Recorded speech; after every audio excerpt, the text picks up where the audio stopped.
Nocturnia.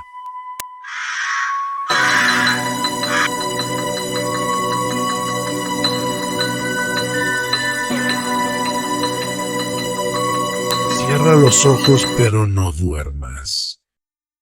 La Santa Muerte o la Niña Blanca es una figura venerada por muchos en México y otras partes del mundo. Su culto, rodeado de misterio y controversia, atrae a personas que buscan protección, justicia o venganza. Sin embargo, quienes se acercan a ella suelen contar historias que van más allá de lo racional, adentrándose en lo paranormal y lo aterrador. A continuación te presento una recopilación de testimonios reales que exploran el lado oscuro de esta devoción.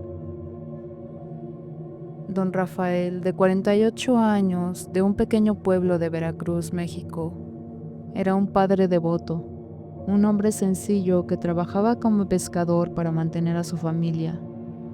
Su vida transcurría sin mayores sobresaltos, hasta aquel fatídico día en que su hija María, de apenas 16 años, fue encontrada sin vida en un callejón cercano al mercado. Las autoridades no pudieron encontrar al culpable, y el caso quedó archivado como otro crimen sin resolver en la región, donde la justicia a menudo parece ser un lujo. Rafael, consumido por el dolor y la rabia, comenzó a desesperarse. No podía dormir, no podía comer. Cada noche se sentaba en la sala de su humilde casa mirando las fotos de María y preguntándose cómo alguien podría hacerle algo tan horrible a una niña inocente. Fue entonces cuando un vecino, un hombre mayor conocido por sus creencias en lo sobrenatural, le sugirió que acudiera a la Santa Muerte. Rafael, si buscas justicia, ella te la dará, le dijo el vecino con una voz grave y llena de solemnidad. Pero ten cuidado porque su ayuda tiene un precio. Rafael, aunque escéptico, estaba dispuesto a intentar cualquier cosa. Esa misma noche construyó un pequeño altar en un rincón oscuro de su casa. Colocó una imagen de la Santa Muerte que compró en un mercado local, rodeándola de velas rojas, cigarros, una botella de tequila y una foto de María. Con las manos temblorosas se arrodilló frente al altar y pronunció una promesa que cambiaría su vida para siempre. Santa Muerte, te pido justicia por mi hija. Si encuentras al culpable, te prometo que te dedicaré mi vida. Seré tu siervo. Te ofreceré lo que sea necesario. Solo devuélveme la paz que me arrebataron. Los días siguientes fueron extraños. Rafael comenzó a notar cosas que no podía explicar. Las velas del altar se encendían solas, incluso cuando él estaba seguro de haberlas apagado. Una noche, mientras intentaba dormir, escuchó pasos en el techo de su casa, como si alguien caminara sobre las láminas. Al salir a investigar, no encontró a nadie, pero notó que las velas del altar brillaban con una intensidad inusual, proyectando sombras que parecían moverse por sí solas. Una semana después, el cuerpo de un hombre fue encontrado en un callejón cercano. Las circunstancias de su muerte eran inexplicables. No había heridas visibles, pero su rostro estaba congelado en una expresión de terror absoluto, como si hubiera visto algo que lo había hecho enloquecer antes de morir. Sus manos estaban marcadas con quemaduras que formaban un símbolo extraño, algo que nadie en el pueblo pudo identificar. Rafael supo que ese hombre era el asesino de María por varias razones. Primero, el hombre llevaba en su bolsillo un pañuelo bordado con las iniciales de María, algo que Rafael reconoció de inmediato porque era un regalo que él mismo le había hecho a su hija. Segundo, las autoridades encontraron en la casa del hombre objetos personales de María, incluyendo un diario que ella llevaba y que había desaparecido el día de su muerte. Y además un vecino del hombre confesó haberlo visto merodeando cerca del mercado en la noche en que María fue asesinada, algo que nunca antes había mencionado por miedo a represalias. Rafael supo de inmediato que era obra de la Santa Muerte. Cumplió su promesa y dedicó su vida al culto. Construyó un altar más grande en su casa, adornándolo con flores, velas y ofrendas. Pero pronto comenzó a notar que algo no estaba bien. Cada noche escuchaba susurros que provenían del altar, voces que le decían: tu deuda nunca terminará. Además, las fotos de María en la casa comenzaron a cambiar. En algunas su rostro parecía más triste, como si estuviera sufriendo. En otras casi parecía enojada, como si le reprochara algo a su padre. Una noche Rafael juró haber visto a María de pie frente al altar, con los ojos vacíos y un hilo de sangre corriendo por su mejilla. Desde entonces, Rafael vive atormentado. Sabe que la Santa Muerte cumplió su parte del trato, pero también sabe que su deuda con ella es eterna. Cada noche, cuando las velas del altar se encienden solas y las sombras comienzan a moverse, Rafael se arrodilla y reza, preguntándose si algún día podrá escapar de la influencia de la niña blanca.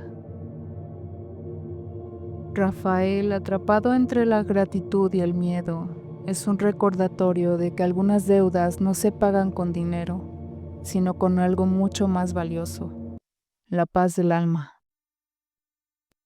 En la bulliciosa ciudad de Tijuana, donde las luces de los bares y los clubs nocturnos nunca se apagan, vivía un hombre llamado Javier. Javier era un tipo común, un empleado de oficina que llevaba una vida rutinaria y sin mayores sobresaltos. Cada 12 de octubre celebraba su cumpleaños a lo grande, rodeado de amigos. Sin embargo, lo que parecería ser una celebración más se convertiría en el inicio de una pesadilla que jamás olvidaría. Ese día, antes de comenzar los preparativos para el festejo nocturno, Javier recibió una visita inesperada. Era su amigo de la infancia, Ernesto, a quien no veía desde hacía años. Ernesto había cambiado mucho. Llevaba el cabello largo y despeinado, vestía ropa holgada y oscura, y sus ojos tenían un brillo inquietante. En sus manos llevaba un paquete envuelto en papel negro, atado con un lazo rojo. «Feliz cumpleaños, Javier», dijo Ernesto con una sonrisa que no llegaba a sus ojos. «Esto es para ti». Javier, aunque sorprendido, aceptó el regalo. Al desenvolverlo, se encontró con una estatuilla de la Santa Muerte. Era pequeña, de unos 20 centímetros de altura, tallada en madera oscura y pintada con detalles dorados.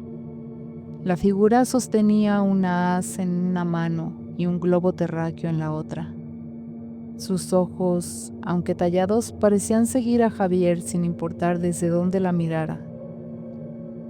«Es interesante», dijo Javier tratando de sonar agradecido. «¿De dónde la sacaste?» «Es un regalo especial», respondió Ernesto. «Cuídala bien, ella te protegerá». Javier, aunque no era creyente, decidió guardar la estatuilla en su sala por respeto. La colocó en una repisa junto a otros recuerdos y decoraciones.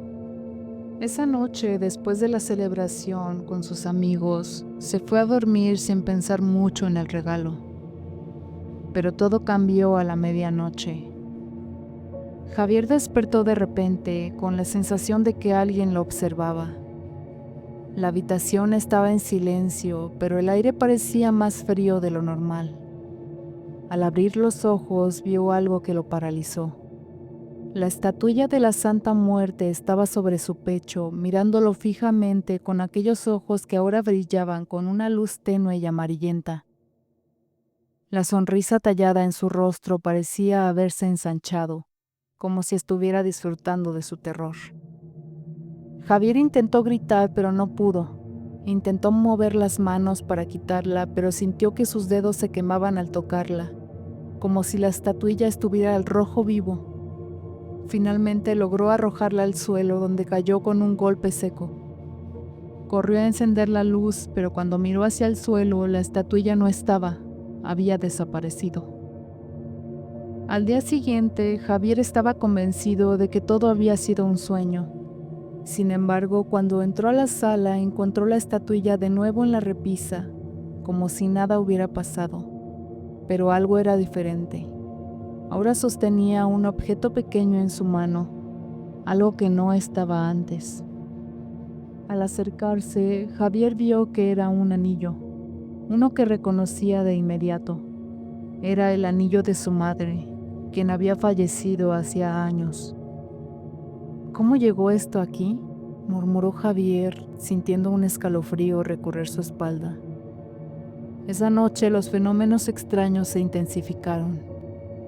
Javier comenzó a escuchar pasos en el pasillo, como si alguien caminara de un lado a otro. Las puertas se abrían y cerraban solas. Las luces parpadeaban sin razón aparente. Una vez, mientras cocinaba, encontró la estatuilla en la cocina, rodeada de cuchillos que parecían haberse movido solos. Otra vez la vio en el jardín, cubierta de tierra fresca, como si hubiera salido de la tierra. Javier decidió que ya había tenido suficiente. Tomó la estatuilla, la envolvió en una bolsa de tela y la llevó a un basurero lejos de su casa. Esa noche durmió profundamente, aliviado de haberse librado de ella. Pero al día siguiente la estatuilla estaba de nuevo en la repisa, intacta y sonriente. Intentó deshacerse de ella varias veces. La arrojó a un río, la enterró en el bosque, incluso la dejó en una iglesia. Pero siempre regresaba, y cada vez que lo hacía, algo terrible le sucedía a alguien cercano. La última vez que intentó deshacerse de ella, su mejor amigo sufrió un accidente automovilístico inexplicable. El auto se estrelló contra un poste. Aunque no había señales de frenado ni de que el conductor hubiera intentado evitar el choque. Ahora Javier vive con la estatuilla en su casa, pero asegura que cada noche escucha susurros. Además, ha comenzado a notar que las ofrendas que deja en la repisa desaparecen y que las velas que enciende se derriten en formas extrañas, como si alguien las hubiera manipulado. Las ofrendas que Javier deja en la repisa junto a la Santa Muerte son por miedo, por temor de que le pase algo si no le rinde tributo. Una noche, en sueños, se le apareció la Santa Muerte de pie en el rincón de su habitación, observándolo mientras dormía. Al despertar encontró marcas de dedos en su muñeca, como si alguien lo hubiera agarrado con fuerza. Javier no sabe qué hacer. Sabe que la estatuilla no es un objeto, sino algo vivo, algo que lo observa, lo sigue y lo controla. Mercedes Barrera es una colonia marginal y peligrosa de la zona sur de Mérida. Popular y peligrosa comparada con la zona norte. Este barrio está ubicado a espaldas de la base aérea militar número 8. Carla llegó a vivir aquí hace más de 5 años y lo primero que hizo fue convertir la cocina, la sala y el comedor de la casa que renta en la familia de devotos, el santuario a la Santa Muerte con más adeptos en Yucatán, casi 200. Y estos son algunos de los testimonios pertenecientes a esta familia. La Virgen de Guadalupe no más te da lo que necesitas y la Santa Muerte sí te cumple caprichos, siempre y cuando le tengas fe. Explica Farfán, dueño de un puesto de sandalias. Te ayuda, por ejemplo, con una motocicleta para trabajar o a que tu amante vuelva contigo. Algunos fieles piden ayuda para subir de puesto en el trabajo y otros protección contra robos y asaltos.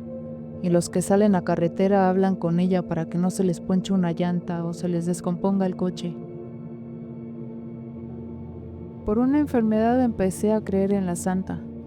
Un día se enfermó mi abuelita del hígado y de la nada se acercó la mamá de mi abuelita, mi bisabuela, y nos mostró a la santa.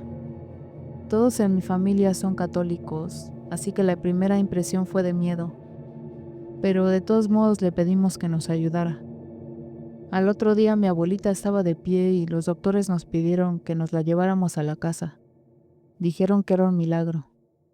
Desde ahí comencé a creer en ella. Esto no es satanismo, es familia. Yo no llevaría a mi hijo a una secta. Lo traigo porque es un ambiente familiar. Aquí es gente de bien, trabajan, no toman alcohol, no son delincuentes. Somos gente humana que se junta a ver el fútbol como cualquier otra. Nomás tomamos refresco. Yo le prometí a mi niña siempre traerla en mi pecho, pero cuando comencé era muy criticado. Compré un dije, pero me lo quitaba y lo escondía. Se me aparecía en mis sueños. Por eso me la tatué y se dejó de aparecer. Siempre le pido salud, trabajo. A veces se me aparece, sientes que te agarra el brazo y es ella que está presente, te está tocando. A raíz de la Santísima me alejé de todos los vicios. Tengo 5 años que no me drogo con tachas, cocaína o marihuana. También dejé la cerveza y el licor. Otro de los testimonios en este templo de devotos de la Santa es el de Magali, una cajera de Bodega Aurrera. Mi petición a la Santa Muerte fue que me diera un hijo. Tengo una hija de 22 años, pero quería un niño. Durante los últimos 5 años traté de embarazarme. No podía. El doctor dijo que no sería imposible, pero sí muy difícil. Por mi edad, 40 años. Necesitaría operación y tratamiento. Hasta perdí a un bebé en un aborto espontáneo antes de que naciera mi hijo. Yo no le prometí nada a la Santa Muerte, solamente platiqué con ella y le pedí que me diera un hijo. Si me vas a dar un hijo, dámelo ya, le dije. A la otra semana tuve mi periodo y al mes estaba embarazada. El bebé nació con salud excepcional, hermoso, perfecto. Se supone que me debían de operar de unos quistes en los ovarios, pero cuando nació ya no los tenía. Es lo más grande que he recibido de ella. Mi retribución es la fe y mi deseo. Ya había recurrido al catolicismo, que es mi religión de cuna, pero no me había dado la oportunidad de tener un hijo y me aparté. Así fue como de lleno entré al culto. Apenas mi hijo tuvo un mes, lo traje al santuario, a presentarlo con la niña blanca. En mi casa le tengo un altar. Por amigos del trabajo me fui acercando cada vez más a la santa. Llegó un momento en que se siente la presencia, un olor a flores, y en esos momentos no tengo flores. Es una sensación extraña, pero bonita cuando estás hablando con ella. Mi tatuaje en el antebrazo izquierdo dice: Inmaculada Ser de Luz, te imploro me concedas los favores que te pida hasta el último día, hora y momento en que su divina majestad ordene llevarme ante su presencia. Amén. En el trabajo no me discriminan, pero sí murmuraban. Tenían la idea de que les iba a pasar algo por no llevarse conmigo o por no obedecerme, pero ya se acostumbraron y se calmaron las aguas. Algunos clientes reconocen la oración que tengo tatuada y me enseñan su tatuaje o su dije para que vea que también son ellos devotos de la niña. Ya es más común que las personas hagan alarde de su devoción. Otro de los relatos lo cuenta Janeri, una ama de casa de 20 años. La conocí cuando tenía 12 años, no porque la buscara, sino porque ella llegó a mí. Mi tío, un travesti que siempre andaba en la vida loca, la trajo a la casa. Él nunca fue devoto, pero sí le tenía miedo. Vivíamos con mi abuela y mi mamá, una mujer de esas que tienen las costumbres bien arraigadas y no creen en cosas malditas. No le dejaba tenerle un altar a la santa, apenas unas velas en un rincón, y cuando las veía prendidas, se las apagaba. No las apagues, con ella no se juega, le decía mi tío. Pero mi mamá no quería escuchar. Esa cosa te roba la vida, decía. Y luego empezaron las cosas raras. Al principio eran pequeñas cosas, objetos que aparecían en otro lugar sin razón, murmullos que parecían salir de las paredes, un frío extraño en los rincones de la casa, como si alguien invisible estuviera de pie observando. Luego fueron las sombras, algo que se movía por la cocina, el baño, la terraza. Pasaba de reojo, rápido como si no quisiera ser visto, pero cuando volteabas sentías que seguía ahí. Las noches se volvieron peores. Me despertaba de repente con la piel erizada, sintiendo que alguien estaba dentro de mi cuarto, y entonces la veía.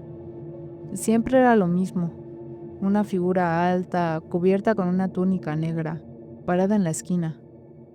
Al principio solo estaba ahí sin moverse. Luego empezó a acercarse cada vez un poco más. Nunca hablaba, pero yo sentía su presencia dentro de mi cabeza. Era como un murmullo constante, algo que no podía entender, pero que estaba ahí, empapando mi mente con un miedo que no podía explicar. Mi tío decía que la santa le daba todo: dinero, amantes, tragos gratis. Pero la santa no lo da nada de gratis, y él no le daba nada a cambio. Un día mi tío nos contó que la niña le había hablado en un sueño. Me dijo que la cuide, que le rece, que no la use nomás cuando me conviene, nos dijo con la cara pálida. Pero mi tío no era de los que aprenden la lección. Se fue a México buscando fortuna, pero la fortuna no existe cuando tienes una deuda con la muerte. Lo metieron 2 años al bote por robar. Cuando salió consiguió trabajo en un bar donde se juntaban los zetas. Y ahí la santa empezó a cobrar. Una noche estos tipos andaban borrachos y les cayó mal que mi tío fuera travesti. Lo sacaron del bar a empujones, lo subieron a una camioneta y se lo llevaron. Lo tuvieron toda la noche en un cuarto oscuro. Le apagaban cigarrillos en la piel, le rajaron la cara con una navaja, le metieron botellas rotas en la boca hasta que las encías le sangraron, pero no lo mataron. Lo dejaron tirado en un baldío, respirando apenas, porque la santa todavía lo protegía. Cuando despertó en el hospital hecho pedazos, mi tío entendió. Se regresó a Mérida buscando refugio en su altar improvisado, pero la santa ya no lo escuchaba, porque con ella no es de agarrar y soltar cuando te conviene. Las cosas solo fueron de mal en peor. Cayó preso otra vez por robar, y ahí en la cárcel empezó a volverse loco. Los guardias decían que hablaba solo en la celda, pero su voz sonaba diferente, como si hubiera alguien más con él. Los reos contaban que en las madrugadas se oían pasos en el pasillo, pero cuando miraban por la reja no había nadie, hasta que una noche su compañero de celda apareció muerto.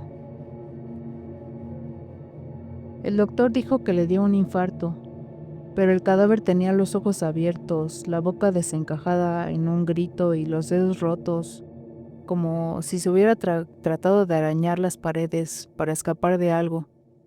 Eso no lo contó el doctor.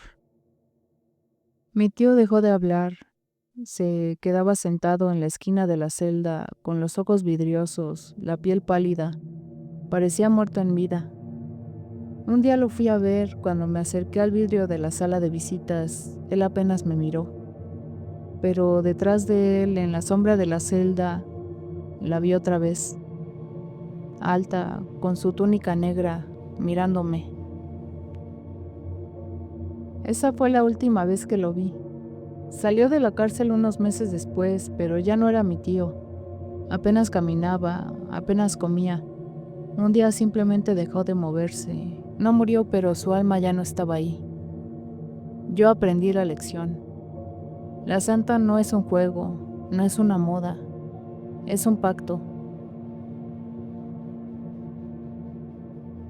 Y quizá lo dejó vivo y en ese estado para castigarlo por no haberle pagado todos los favores que le hizo.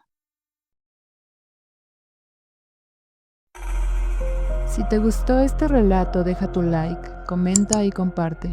Suscríbete y activa la campana para más historias escalofriantes. Si tienes un relato aterrador, envíalo a nocturnia7@gmail.com. Tu historia podría ser la próxima en ser contada. Nos vemos en la oscuridad.